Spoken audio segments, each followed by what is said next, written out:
Brian Connolly. He was the golden voice behind one of the biggest glam rock bands of the 1970 seconds. Millions knew his songs, thousands screamed his name, and stages around the world lit up when he walked out. But the world never knew what was happening behind that voice. From a childhood without a name, to stadiums filled with applause, to the quiet rooms where the music finally stopped, this is the story of Brian Connolly. The rise, the fall, and the truth that almost no one ever heard. Let's begin. Brian Connolly was born in Hamilton, South Lanarkshire, Scotland, on the 5th of September 1945, during a time when many families were struggling and life was uncertain. His mother, Frances Connolly, was a young waitress who was not able to take care of a baby on her own. When Brian was still only a few weeks old, she left him in a Glasgow hospital, and he was listed as an abandoned child. No one knew who his father was, and through his whole life, that question was never clearly answered. At the age of 2, Brian was taken in by a couple named Jim and Helen McManus, who lived in the small mining village of Blantyre. They were kind, stable people, and they raised him with warmth and love. They gave him the family name McManus and treated him no different from any other child. In his early years, Brian believed without question that Jim and Helen were his real parents.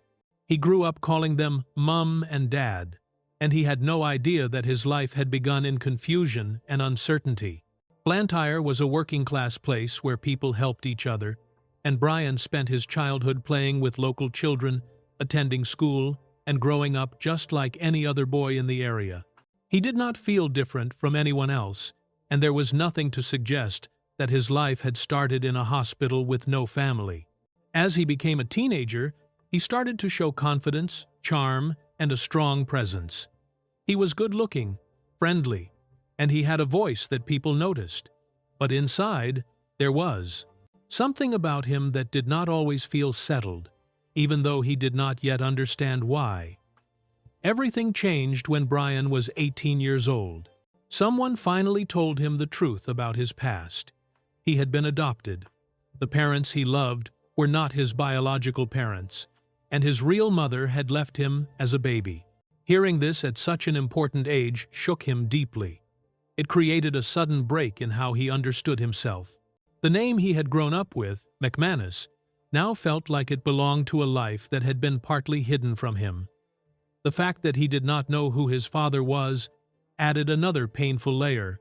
The information was not given gently, and in those years, adoption was rarely talked about openly, so Brian felt confused, hurt, and unsure how to process what he had learned.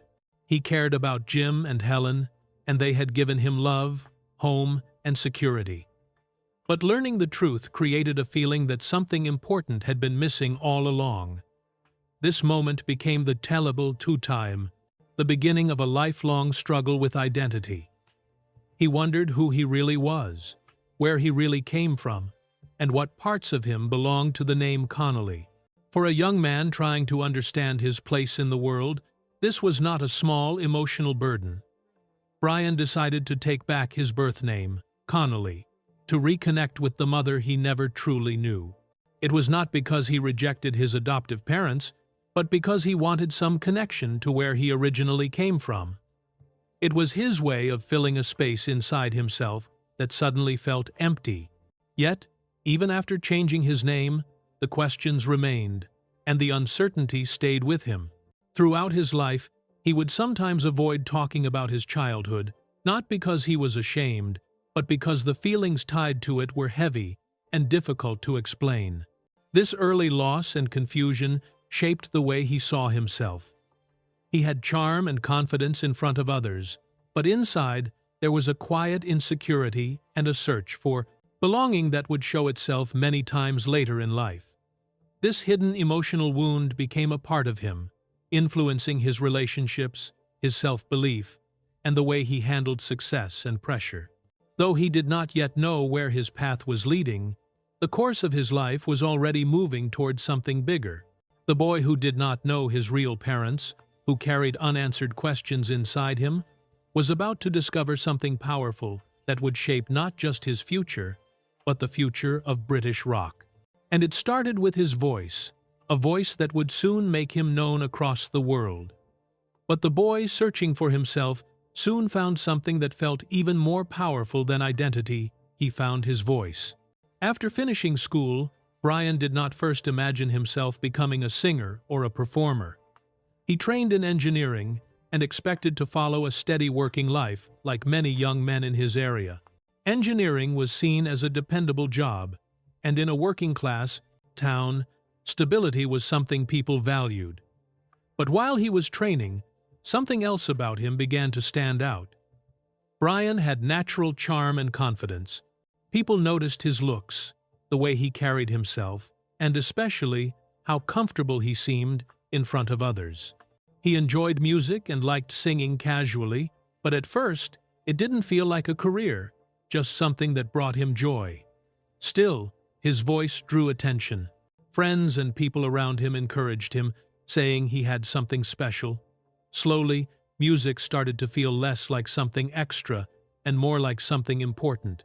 In the mid-1960s, Brian was given a chance to join a local band called Wainwright's Gentlemen. The group already performed around areas like Hayes, Harrow, and Wembley, playing in pubs, clubs, and community halls. The band was not famous, but they were active and well-practiced, and joining them gave Brian his first real experience performing in front of live audiences. The environment was loud, lively, and full of laughter, and Brian learned quickly how to interact with a crowd. He also learned how to control his voice, how to move on stage, and how to work with other musicians. For someone who had once been unsure of who he was, music began to feel like a place where things made sense. In Wainwright's Gentlemen, Brian met a drummer named Mick Tucker. Mick had skill, discipline, and musical ambition. He took his playing seriously and believed music could be more than just background entertainment in a small pub. The two became close almost immediately. They understood each other not only as musicians but as friends. Mick saw something strong in Brian's talent, and Brian saw in Mick a person he could trust. Their friendship became one of the most important bonds in Brian's life. They shared ideas, dreams, and frustrations. The small club scene was comfortable, but both of them wanted something bigger.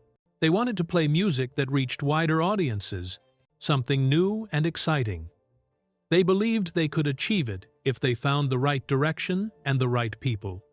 Over time, the band they were in changed members and musical style more than once. People came and went, including future major rock musician Ian Gillan, who later joined Deep Purple. When Gillan left the group, Brian became the new main vocalist. This move gave him a chance to take more responsibility and show more of what he could do with his voice. The more he performed, the more confident he became, and the more he began to understand music as his true path. Eventually, Brian and Mick decided it was time to step away from Wainwright's Gentlemen. They respected the band and appreciated what they had learned there, but their ambitions were growing. They wanted to form a new group where they could shape the sound and direction themselves. They wanted to create something original, something that did not feel held down by the expectations of local clubs. Leaving the band was not an easy decision, but it felt necessary. Most people around them saw music as just entertainment, not a serious career. It took courage to believe in something uncertain, especially in a time when very few musicians from small towns became famous. But Brian and Mick believed in what they could do together. They knew they had something different, something strong. The next step would be to find the right people to join them, musicians who shared their passion and willingness to work hard. This stage of Brian's life is where his future truly began to form. He had gone from a young man training in engineering to someone who could not imagine life without music. He had found confidence through performing and friendship through Mick. The time in Wainwright's Gentlemen had taught him how to stand on a stage, how to entertain, and how to connect with an audience. More importantly, It had shown him that music was where he belonged. His calling had found him, even though he was not looking for it in the beginning. And now that he had found it, he was ready to move forward. Together, they would build something new, something that would shake Britain. After leaving Wainwright's Gentlemen, Brian Connolly and Mick Tucker were serious about forming a new band that matched their own ideas and goals. They wanted something fresh, modern, and fun, but also strong enough to stand out in a growing music scene. In January 1968, they started a band called Sweet Shop. The group included Brian as the lead singer, Mick on drums, Steve Priest on bass, and Frank Torpey on guitar.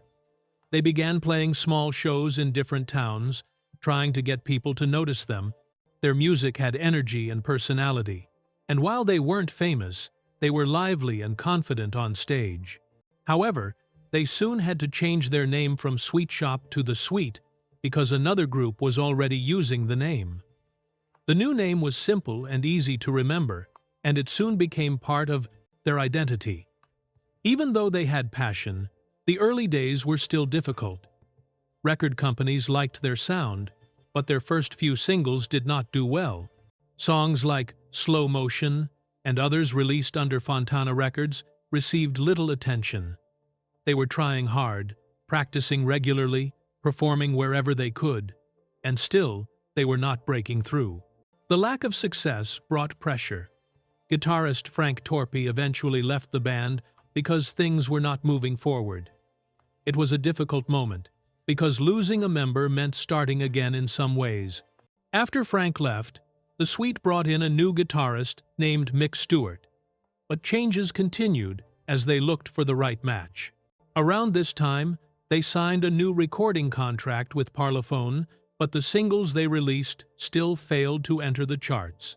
The band had talent and drive, but success was not coming easily, and they felt the frustration of being close to something, but not quite reaching it. Despite setbacks, Brian, Mick, and Steve refused to quit. They believed they were building something important and that the right moment would come. They kept playing live shows, improving their stage performance, and tightening their sound. In 1970, their situation began to change. They met a songwriting and producing team, Nicky Chinn and Mike Chapman, known for creating catchy pop hits. The partnership gave The Sweet access to strong material and a better chance at chart success. Then came a key moment. The band needed a new guitarist who could match their developing direction. They held auditions and found Andy Scott, a talented and skilled musician whose sound and personality fit with Brian, Mick, and Steve. When Andy joined, the group finally felt complete. The lineup of Brian Connolly, Mick Tucker, Steve Priest, and Andy Scott is now known as the classic lineup of The Sweet. Once the group was complete, they began recording new music with more confidence and clearer identity. The songwriting team, Chinn and Chapman, wrote songs for them that were catchy and easy to remember, such as Funny Funny, which became their first song to gain real attention. Even though most of the instruments on their early hits were recorded by session musicians, the Sweet members added strong vocal harmonies and stage personality that made the songs stand out. Their image also began to develop. They wore colorful clothes, bold hairstyles, and used style as part of the performance. Still, they were more than just appearance. Their music had rhythm, melody, and teamwork behind it. The band started appearing on TV programs and began to gain recognition. Crowds at shows became larger, and the band members felt they were entering a new stage in their journey. The sound they created and their stage presence helped them build an identity different from many other bands of the time. The Sweet were now becoming known for fun songs, strong vocals, and a lively performance style. What had started with small shows, rejections, and lineup changes was now turning into visible progress. Finding the right guitarist and becoming aligned as a group allowed everything to move forward. From a group of young musicians hoping for a chance, they were now a band with direction and growing support. The early challenges shaped them, made them more determined, and helped them understand who they wanted to be. The lineup was final, the identity was forming, and the momentum was beginning. With the lineup complete, the band was ready whether the world was or not.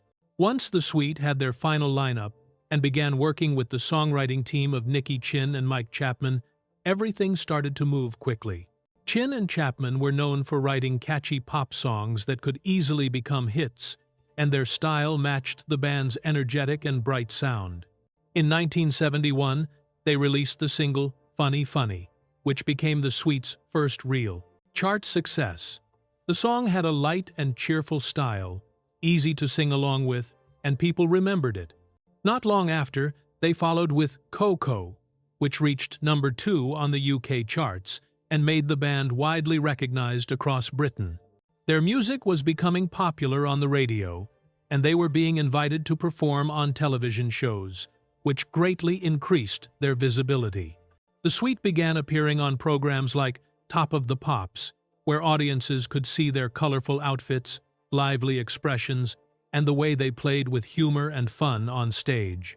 Their vocal harmonies, especially Brian Connolly's lead voice, supported by Steve Priest and Andy Scott, became an important part of their signature sound. More hits followed, including Wigwam Bam and Little Willie. These songs continued to build their popularity and helped solidify their identity as a major pop act of the time. Little Willie even became a big hit in the United States, something not every British band was able to achieve. During these years, the Sweet became known for their bright and playful image. They wore loud clothing, glitter, makeup, and bold hairstyles. This was the early era of glam rock, a style that celebrated fun, exaggeration, and performance. They joined other artists like Slade T, Rex, and Gary Glitter in creating a new scene where appearance was part of the show. The Sweet used this style well, and it helped them stand out. Their stage performances were full of movement, smiles, and a sense that they were enjoying themselves. Fans began to react strongly. Crowds grew at concerts, their records sold quickly, and young people followed their style. The band had gone from struggling to be heard to becoming one of the most talked-about groups of the time. However, while the success felt rewarding, there were problems underneath. The songs that were bringing the Sweet to the top of the charts were written and controlled by Chinn and Chapman. The two band members themselves did not have much input in what kind of songs they were performing. They felt they were being shaped into a pop band rather than being allowed to show the harder rock sound they preferred. They enjoyed the success, but they did not always feel it represented who they really were as musicians. On stage and in interviews, they smiled and played the part expected of them, but inside, they felt frustration building. They wanted to be taken seriously, not just seen as a colorful pop group. Because of this, the band began writing their own songs and placing them on the B-sides of their singles. These songs were heavier, with stronger guitar, louder drums, and a more serious tone. When the Sweet performed live, they leaned into this rock sound instead of the lighter pop style of their singles. Many fans who only knew their hits were surprised when they heard the band live because the energy was much more intense. This difference between their recorded singles and live performances created a contrast. The public image of the Sweet was playful and glitter-filled, but the musicians inside the band were already working towards something stronger, something closer to hard rock. Their early fame brought excitement and opportunity, but it also brought the beginning of a struggle over identity and control that would follow them for years. The Sweet had proven that they could capture the public's attention, and they had become one of the most recognizable bands of the glam rock scene. Their songs were on the radio, their faces were on posters, and their style influenced many young fans. Yet, behind the bright lights, the band felt they were being limited. They wanted to show the world a different side of themselves, a side that was already developing quietly in the background, away from the glitter and staged smiles. But behind the glitter, the band was already angry and ready to rebel. As the Sweet became more well-known, the band members began to feel uncomfortable with the image that had formed around them. Their early hit songs, written by Chin and Chapman, were very pop and light in tone, and while these songs made them famous, they did not match how the group saw themselves as musicians. Brian Connolly, Mick Tucker, Steve Priest, and Andy Scott all preferred a heavier rock sound, with stronger guitar, louder drums, and more serious musical ideas. They wanted to be respected as a real rock band, not just a colorful pop act. Because of this, they began writing their own songs and pushing for more control over their music. This change became more noticeable around the time they worked on the album Sweet Fanny Adams, released in 1974. This album included heavier tracks, faster tempos, and a more forceful sound that reflected the type of music they enjoyed playing live. Songs like Set Me Free and Sweet F.A. showed the band's interest in harder rock styles. The album helped the band move away from their earlier bubblegum style and closer to a sound that matched their own identity. However, the transition was not smooth. There were disagreements between the band and their producers, and even within the band, there were discussions about how far to push the change. The Sweet were also trying to prove themselves to music journalists and audiences who still viewed them mainly as a glam pop group. During this time, something serious happened that changed the future of the band. While in Stains, Brian Connolly was attacked during an incident that involved violence. He was injured in his throat area, and the damage affected his singing. This was a major problem, because Brian's voice was central to the band's sound and success. After the injury, his voice was not the same for some time. He had trouble reaching certain notes, and his vocal strength was weaker than before. Because of this, other members of the band, such as Steve Priest and Andy Scott, had to take over some of the lead vocals on recordings. This situation was difficult for Brian personally, because singing was a big part of who he was and how he saw himself. It also affected the band's internal dynamics. People outside the band were told that Brian had a throat infection because the group wanted to keep the real reason private. They did not want to draw attention to vulnerability or weakness, but inside the band, the injury created stress. Brian tried to continue performing and recording, but the recovery was slow, and sometimes he pushed himself too hard.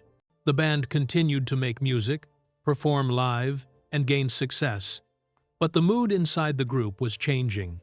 The injury made Brian more sensitive and self-conscious, and it also made the rest of the band uncertain about how stable things would be moving forward.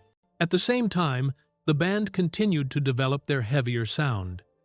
They stopped performing many of their earlier bubblegum hits at live concerts and focused instead on rock tracks. This sometimes surprised audiences who expected the lighter songs from the radio. The Sweet wanted to show that they were capable of writing and performing stronger material. They had worked hard to move beyond the musical image that had been created for them. Their stage presence became less about glitter and costumes and more about musicianship and performance. Still, even as they made progress in shaping their musical identity, the emotional and physical impact of Brian's injury continued to influence the band. The sense of unity the band had once shared began to feel less solid, and moments of tension became more common. They were achieving what they wanted musically, but the journey to that point had taken a heavy toll. Brian was still the face and voice of the band, but he was also carrying a private struggle that made everything more difficult. The change in direction helped the Sweet gain more respect among rock listeners, but it also came with challenges that grew over time. The band had moved away from bubblegum pop and had proven they could create powerful, heavier music. But the cost of this change was already becoming clear. This injury didn't just change his voice, it would change the rest of his life. As the Sweet continued to move forward, their music reached its strongest and most successful period. During the mid-1970 seconds, they released some of their most famous songs, including Ballroom Blitz, Hellraiser, Blockbuster, and Fox on the Run. These songs were louder, faster, and more confident than their earlier pop singles. They showed the harder rock style the band had wanted for years. Ballroom Blitz was inspired by an incident where the band was attacked with bottles during a concert in Scotland, and the song captured the wild energy they were known for on stage. Blockbuster became a #1 hit in the UK, and Fox on the Run, which the band wrote themselves, became especially successful in the United States, showing they could create hits without relying on outside songwriters. The Sweet were now performing on bigger stages and playing to larger crowds. They toured across Europe and America, and their shows were known for being loud, energetic, and visually memorable. The band's style also continued to evolve. While they still carried some elements of glam rock fashion, their look became more mature and more aligned with the heavy music they were now producing. They were no longer the same band that had performed cheerful bubblegum pop songs in bright costumes. They had become a powerful rock act with a strong and confident image. However, the success also brought stress and pressure. The band had worked hard to take control of their music, but their relationship with their management and with the songwriting team of Chin and Chapman remained complicated. Even though the Sweet were now writing more of their own material, they still felt controlled by business decisions that limited their freedom. They wanted to choose their music, their direction, and the way they presented themselves, but management was focused on what would sell the most records. This led to arguments and frustration. Inside the band, tensions also began to grow. Spending so much time together on the road, in studios, and in rehearsals became emotionally heavy. Success increased expectations, and each member felt the pressure in a different way.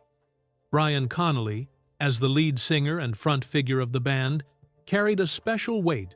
He was expected to keep his voice strong, perform with full energy, and represent the band in public. The earlier throat injury still affected him, and performing at such a high level took a toll. Brian began drinking more to cope with stress, pressure, and pain. At first, it may have seemed like something small or something many musicians did while touring, but over time, it became a serious problem.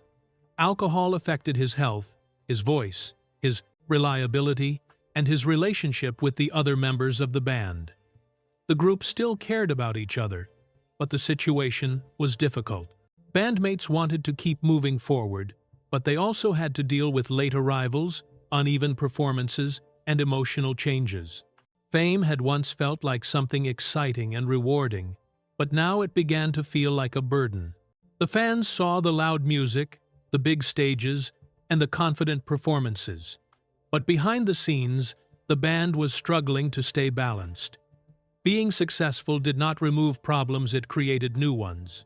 The band had reached a high point in their career, but this high point was also where the pressure was strongest. Brian still had moments where his voice and stage presence were powerful, and the band as a whole continued to perform well, but the signs of strain were becoming clearer. As they toured and recorded, the divide between the strong public image and the private reality grew wider. The Sweet were still admired, still successful, and still producing music that influenced fans and future musicians. But the stress inside the group could not be hidden forever. The harder they tried to stay strong, the more cracks began to show. The success had come at a cost, and the cost was becoming heavier with each passing year. The peak of their career, which should have been a time of celebration, was instead a time of growing tension and quiet worry. And then one night in America, everything collapsed. In 1978, the Sweet began an important tour in the United States, a country where they had worked hard to build a strong fan base. They had already seen success there with songs like Fox on the Run and Little Willie, and the tour was meant to confirm their place as a major rock act. The band was under pressure to perform well, not only for the fans but also for record company executives and promoters who were watching closely. However, the stress inside the band had been building for a long time. Brian Connolly was struggling with his voice, his health, and his growing dependence on alcohol. The combination of emotional pressure, constant travel, and physical strain made touring especially difficult for him. The tension between Brian and his bandmates was also growing. They cared about him, but they were frustrated because he could no longer perform with the same strength and control he once had. Everything reached a breaking point during a show in Birmingham, Alabama. The band was scheduled to perform in front of an important audience that included executives from Capitol Records who were considering future support and investment. This show was not just another concert. It had high stakes. But when Brian came on stage, it was clear something was wrong. He was unsteady, his speech was slurred, and he struggled to stay focused. The performance began, but Brian's voice could not carry the songs, and his movements were slow and confused. The crowd noticed. Something was not normal, and the other members of the band tried to cover for him, but it soon became impossible. Partway through the show, Brian collapsed on stage. The music stopped. The show ended early, the band walked off in shock, and the audience left confused. For the band, this was not just an embarrassing moment. It was a moment that changed everything. The collapse showed that Brian's condition was no longer something that could be ignored or managed quietly. It showed that the band could not continue the same way. The trust that had once held the group together was broken. The other members felt they could not rely on Brian anymore, and Brian felt isolated and ashamed. After the concert, there were serious discussions and heavy emotions. The band completed the remaining tour dates with Brian, performing only when he was physically able, and sometimes other band members or support vocalists had to cover parts of the songs. The unity that had once been the backbone of the suite was fading. Each member felt alone in a different way. Brian felt he was losing his place and his purpose. The others felt they were losing the band they had worked so hard to build. When the tour ended, they returned to Britain. But things did not improve. The stress, disappointment, and emotional distance did not go away. The trust within the band had been damaged too deeply. Brian continued to struggle with drinking, and the band continued to face disagreements about their future direction. Instead of being a moment the group could recover from, the Birmingham concert became a symbol of everything that was going wrong. It was the moment where the band members realized that the success they once shared could not protect them from personal struggles and internal conflict. The fall had begun, and it was not something that could be fixed with simple solutions. The night in Birmingham stayed in Brian's memory for the rest of his life. It marked the point when his career, his relationships, and his health began to move in a different direction. The suite had reached a high point in their success, but now they were facing a slow and painful decline. Their journey forward would be filled with difficult decisions, fractured friendships, and emotional distance. Nothing felt certain anymore. The music, which once brought them unity and strength, now felt heavy, and the voice that had led the band to fame was struggling to survive. When the music stopped, Brian was forced to face the silence. After the difficult tour in America, the problems inside the suite became more serious. The band needed to record new material, but Brian Connolly's voice and health were still weak, and his drinking continued to affect his performance. When the group went into the studio to work on what would become the next album, it became clear that recording with Brian was no longer smooth or steady. There were days when he could sing well, and days when he struggled to finish even small parts. The other members of the band were frustrated, not because they did not care about Brian, but because the pressure to keep the band moving was heavy. Recording sessions started to take longer and required more patience. Eventually, some songs had to be recorded with Steve Priest or Andy Scott singing lead vocals instead of Brian. This was painful for Brian, because the voice of the suite was something he felt belonged to him. He was the front man, the one who had stood at the center of the stage for years. Losing that role felt like losing a part of himself. The group tried to continue, but the emotional strain grew. By late 1978, Brian's involvement in the recording sessions was reduced even more, and at times, he was not included at all. The distance between him and the rest of the band became wider. Conversations became shorter, and trust that had existed for years was fading. It was not a single argument that caused the split, but a long series of difficult moments that made it clear the band could not continue in the same way. In November 1978, Brian left the Suite. The public explanation was that he was leaving to pursue a solo career and explore new kinds of music.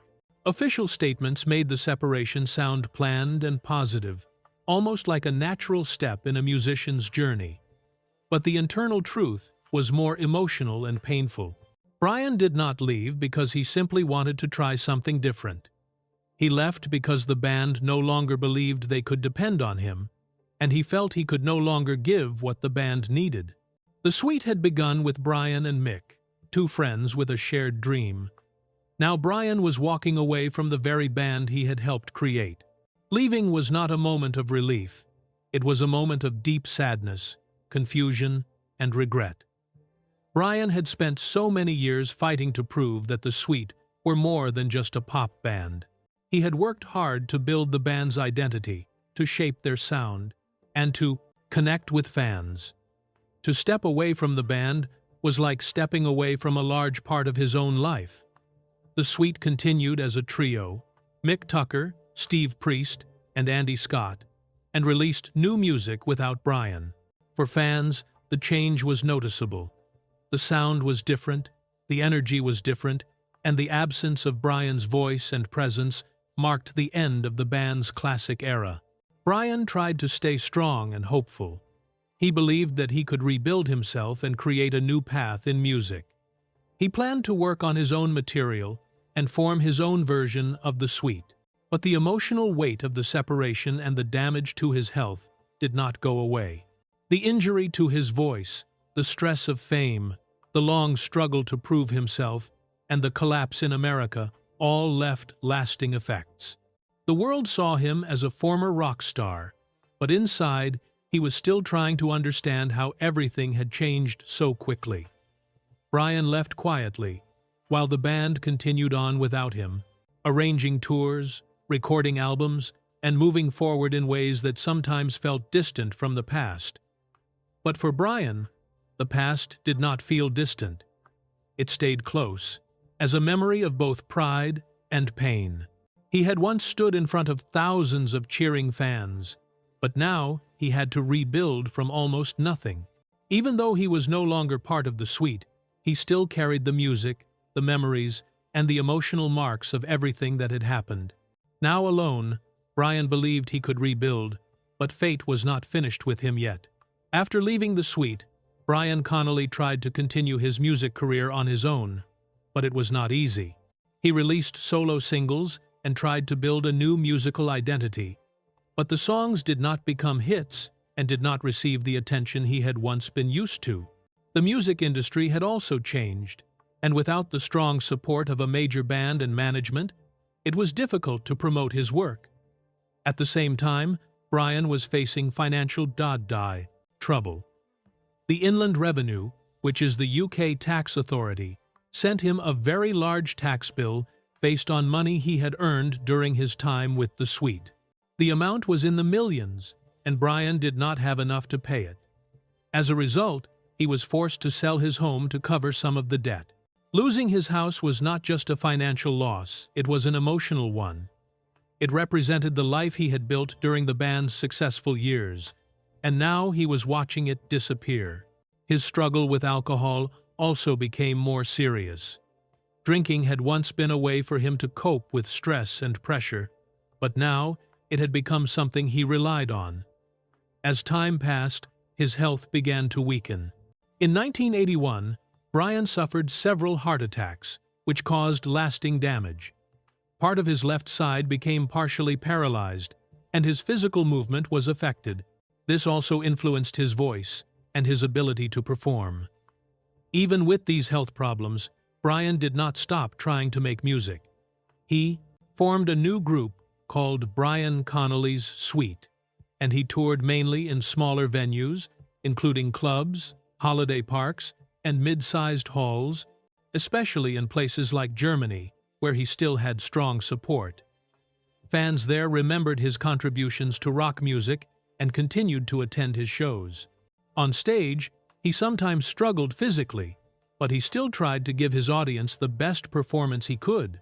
Some nights were better than others, but the act of performing seemed to give him a sense of purpose. There were also attempts to reconnect with his former bandmates. In the late 1980s, there were brief reunion discussions with the original members of The Suite, including sessions in Los Angeles where they tried to record new versions of Ballroom Blitz and Action. However, Brian's voice was not strong enough to complete the recordings, and the project was eventually stopped. These reunion attempts were emotionally difficult for everyone involved. They reminded Brian and the others of what they had achieved together, but also of what had been lost. Even though the official reunion did not work, there were small moments of connection. In the early 1990s, Brian attended events where he met up with Steve Priest and Mick Tucker again. The tensions of the past seemed less important by then. Time had softened some of the old disagreements, and the memories of what they had shared felt stronger. There were moments where the old friendship could be felt again, even if only briefly. Brian continued to perform when he could, even though his health grew worse. He toured with his version of The Suite in parts of Europe and the Middle East, including visits to Dubai and Bahrain in 1994. He had to work carefully because his physical strength was limited. The voice that had once been powerful and clear was now weaker and sometimes shaky, but he kept going. Performing was a way to hold on to who he once was. Despite these efforts, life was not easy. Money was still tight, his health was fragile, and his ability to work was unpredictable. Still, there were moments of personal happiness.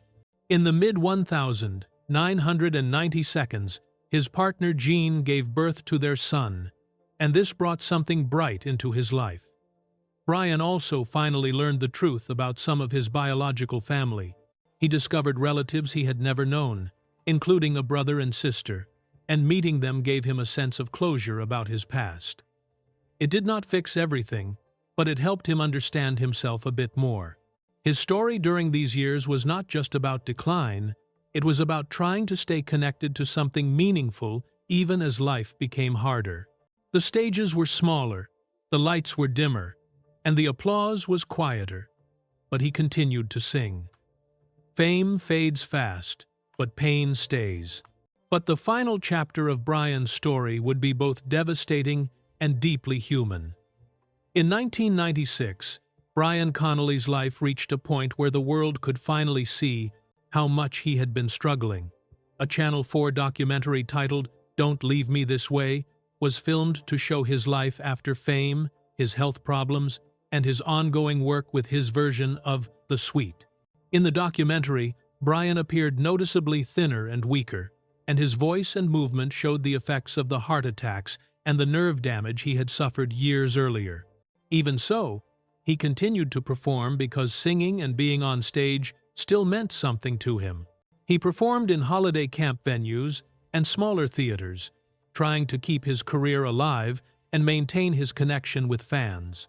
The documentary was emotional and difficult for many people to watch, because it showed a man who had once filled large stadiums now performing for smaller crowds while dealing with serious health challenges. Yet, it also showed his determination and his loyalty to music. He did not stop, even when it was painful.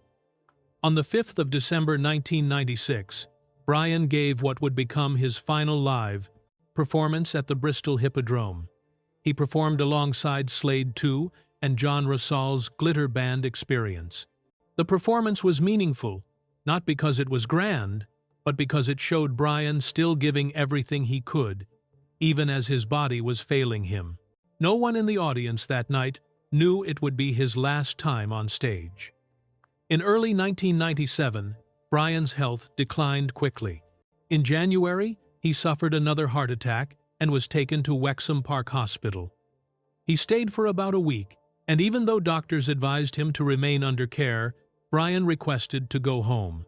A short time later, his condition worsened, and he was taken back to the hospital. On the 9th of February 1997, Brian Connolly passed away at the age of 51. The cause was heart, liver, and kidney failure, all connected to years of health complications. His death was a sad moment for his family, for fans of the Sweet, and for the music community. Brian left behind his partner Jean, their young son, and his 2 daughters from his former marriage. His funeral took place on the 17th of February 1997 at the Most Holy Name Roman Catholic Church in Denham, Buckinghamshire. After the funeral, his ashes were scattered by his daughters in a place that carried personal meaning. Fans wanted a way to honor him, so in October 1998, a memorial concert was organized at the Camden Palace in London.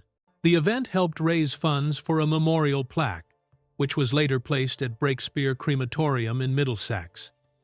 The plaque became a quiet place for fans to visit and remember him. Over the years, Brian has continued to hold a strong place in the memories of those who grew up with the Sweet.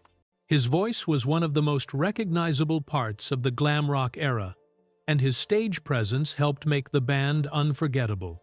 Brian's story is remembered not only for the glitter, fame, and loud music, but also for the personal struggles he carried. It is a story of a man who rose to the top of music, faced pressure, pain, and illness, and still tried to hold on to the thing he loved most performing. His legacy is mixed with both success and sadness. On one side, he is remembered as the strong voice behind hits like Ballroom Blitz, Fox on the Run, and Hellraiser. On the other side, his final years are remembered as a difficult decline marked by health problems, financial stress, and emotional hardship. Yet, many people see dignity in the way he continued to try, even when things became difficult. His story reminds people that fame does not protect someone from real-life challenges, and that even those who appear strong in public may carry pain inside. Fans continue to listen to his music, watch old performances, and share memories. His voice still has power, even after his passing. The Sweet remain an important part of rock history, and Brian's role in shaping their sound and identity is remembered with respect. At the end, only truth remains. But before we tell this story to the world, we need to ask one question, one that changes how we see Brian Connolly forever.